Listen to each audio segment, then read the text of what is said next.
Bismillah ar-Rahman ar-Rahim, mes très chers frères et sœurs, Assalamu alaikum wa rahmatullahi wa barakatuh. Aujourd'hui, nouvelle histoire, l'histoire de la vieille dame et sa chèvre. Quelques années après la mort du prophète Mohammed sallallahu alayhi wa sallam, ses deux petits-fils, Hassan et Hussein, et leur cousin Abdullah ibn Ja'far, radiyallahu anhum, décidèrent d'accomplir le pèlerinage. Les trois compagnons prirent la route après avoir préparé des vivres pour parcourir les 500 kilomètres qui les séparaient de la demeure sacrée. Malheureusement, en chemin, le chameau qui transportait leurs provisions s'égara. Les trois hommes se retrouvèrent sans eau et sans nourriture. Et ils ne savaient pas s'ils devaient continuer vers la Mecque ou rebrousser chemin à Médine. Décidant de placer leur confiance en Dieu, ils décidèrent alors de poursuivre leur chemin, espérant que le Seigneur leur délivrait une issue. Sans aucune provision, la route fut une épreuve pénible. Ils avaient faim et surtout soif, mais ils ne cessaient de prier Dieu de les aider à parvenir au bout de leur périple ou de leur apporter quelques aides. Un jour, alors qu'il avait fait particulièrement chaud, Dieu répondit à leur prière. Ils virent au loin une tente qui devait appartenir à un nomade. Alors les trois hommes décidèrent de s'approcher pour demander un peu d'eau. Ils trouvèrent une vieille dame qui était là, seule au beau milieu du désert. Ils la saluèrent avec égard et respect, et l'un d'entre eux dit « Que la paix de Dieu soit sur toi, ma tante. Nous sommes des pèlerins en route vers la demeure sacrée. Notre chameau qui transportait nos vivres nous a échappés et nous voyageons ainsi depuis des jours sans avoir bu la moindre goutte d'eau. Aurais-tu quelque chose qui nous permettrait de nous abreuver ?» Rassurée des bonnes intentions de ces étrangers, la vieille dame consentit aimablement à les aider. Les trois compagnons descendirent alors de leur chameau, heureux d'envisager un peu de répit. La vieille dame apporta alors une petite chèvre toute chétive qui se cachait derrière la tente. Elle la remit entre leurs mains et leur dit « Voici ma chèvre. Vous n'aurez qu'à la traire afin de pouvoir vous abreuver de son lait. » Reconnaissant, ils prirent un récipient que la femme leur tendit et, chacun à leur tour, ils tentèrent de traire la chèvre pour prendre un peu de son lait. Mais cela était loin d'être suffisant, car la chèvre ne donnait pas assez de lait. Alors, ils osèrent demander à la nomade « Excusez-nous de te déranger ainsi, noble femme, mais pourrions-nous en appeler de nouveau à ton hospitalité afin de nous donner quelque chose à manger ?» La femme se tut un instant, ne sachant pas comment les contenter, puis leur montra du doigt sa pauvre chèvre en disant « Elle est la seule provision que je possède. Si vous l'égorgez, je suis prête à la rôtir pour que vous puissiez manger à votre faim. » C'était plus qu'ils n'en demandaient. Hassan, Hussein et Abdullah ibn Ja'far se saisirent donc de la chèvre. Ils l'égorgèrent et la vidèrent avant de ramener les morceaux de la viande à la dame qui avait déjà préparé un feu.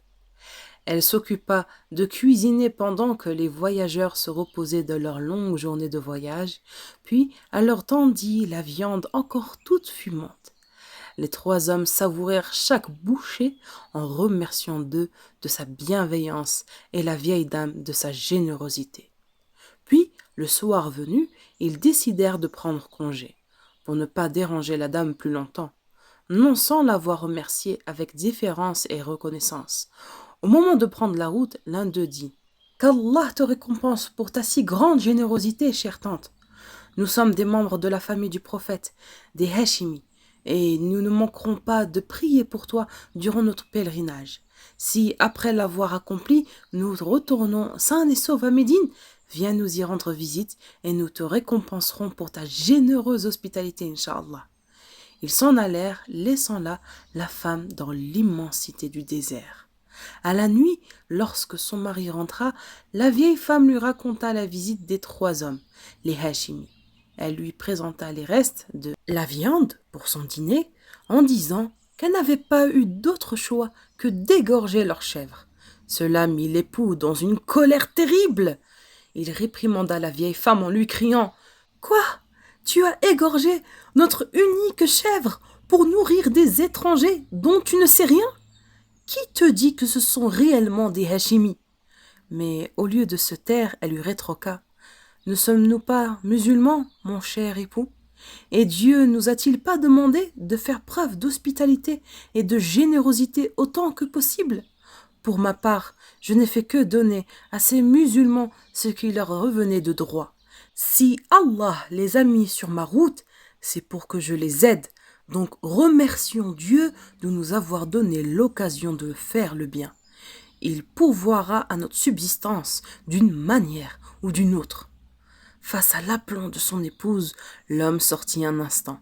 Puis, une fois sa colère calmée, il retourna à la tente en se disant non son appréhension que son épouse avait raison et que Dieu le viendra certainement en aide, car désormais il n'avait vraiment plus rien. Mais les choses ne s'arrangèrent pas pour notre couple de bédouins.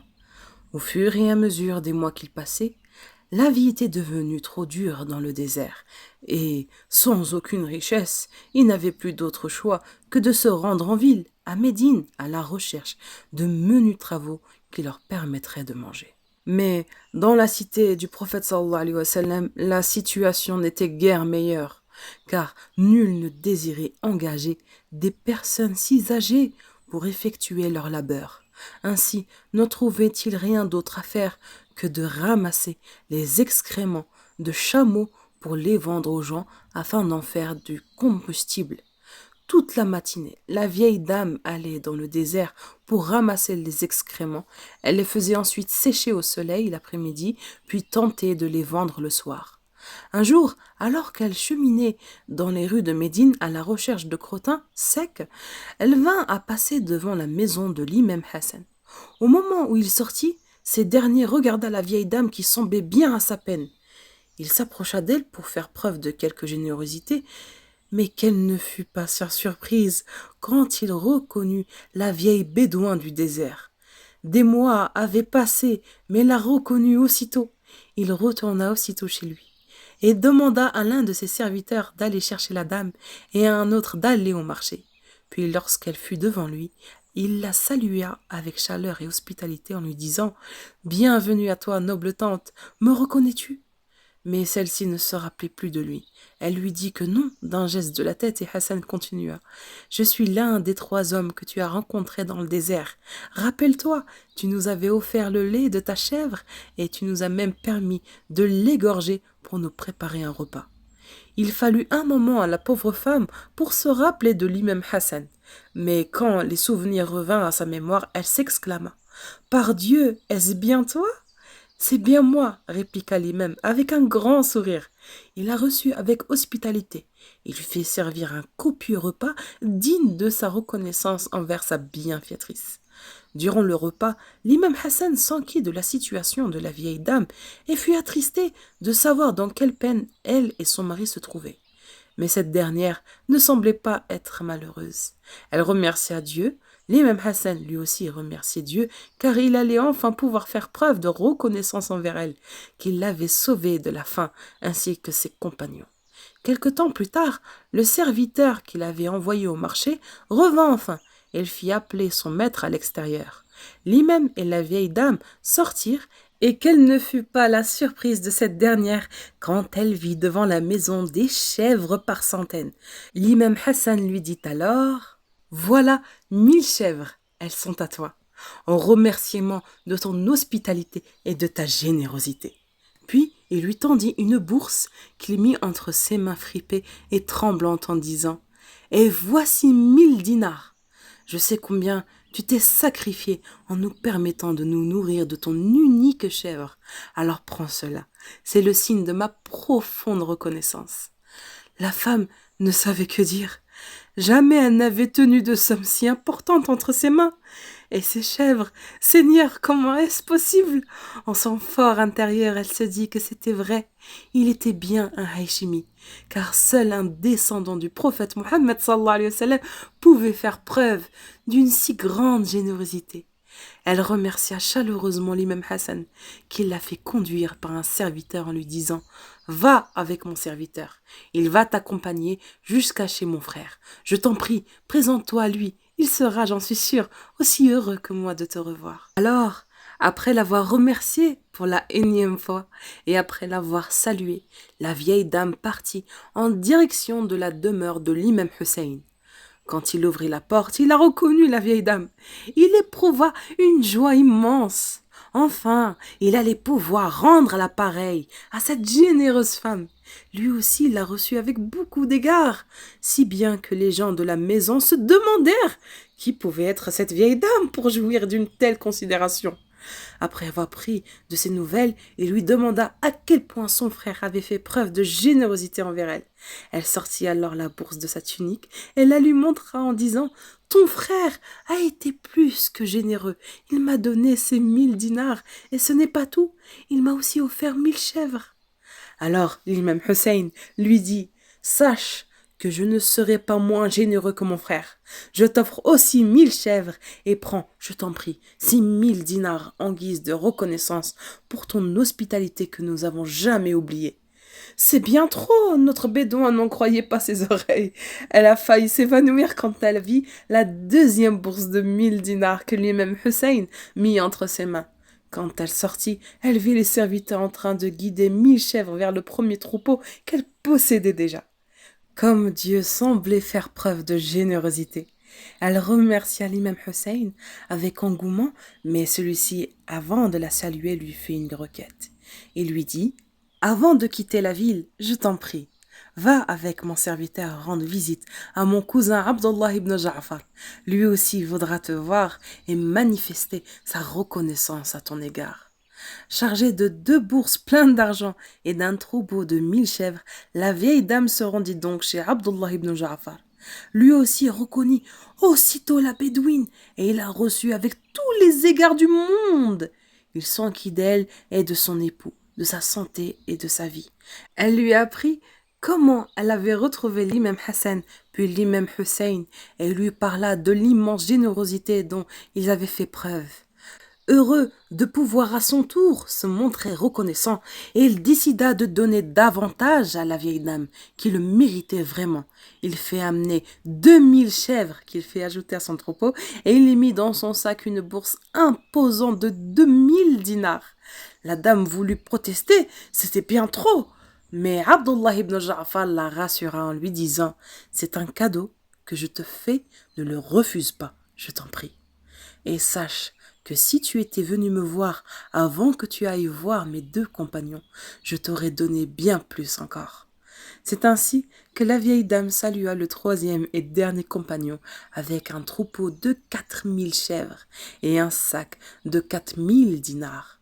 Elle retourna vers son campement ou à bord de la cité où son mari l'attendait, bien inquiet de ne pas voir rentrer cette heure tardive. Quelle ne fut pas sa surprise quand il vit sa petite épouse escortée d'un troupeau si imposant qui soulevait la poussière au loin derrière elle. Étonné, il demanda « Mais qu'est-ce que tout cela ?» Il regardait dans tous les sens. Jamais il n'avait vu autant de chèvres, ce qui fit sourire malicieusement notre vieille dame. Elle lui montra alors le sac rempli d'argent et l'homme s'accroupit pour voir ce qu'il contenait. Que ne faillit-il pas tomber à la renverse? Quand il vit une telle richesse, il insista. « Mais vas-tu parler? Par Dieu! Qu'est-ce que tout cela? D'où cela te vient-il ?» Et avec toute la malice d'une vieille dame, elle répondit « C'est ce que j'ai reçu en échange de notre chèvre toute chétive. N'est-ce pas là la grâce de Dieu ?» Le soir venu, le couple passa un long moment en prière pour remercier Dieu d'une telle générosité et pour prier pour leur si généreux donateur.